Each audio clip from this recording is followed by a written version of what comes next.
Alia, guess what? I finally got my first professional film equipment kit. That's great news, Kiara. How did you plan for it?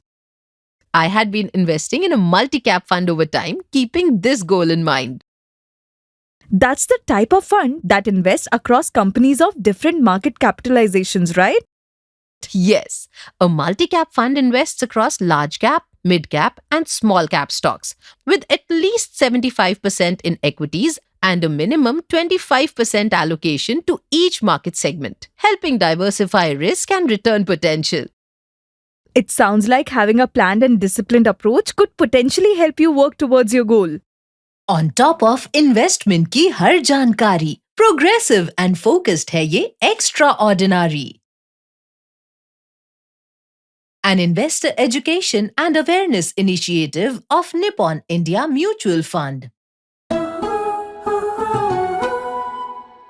Mutual fund investments are subject to market risks. Read all scheme-related documents carefully.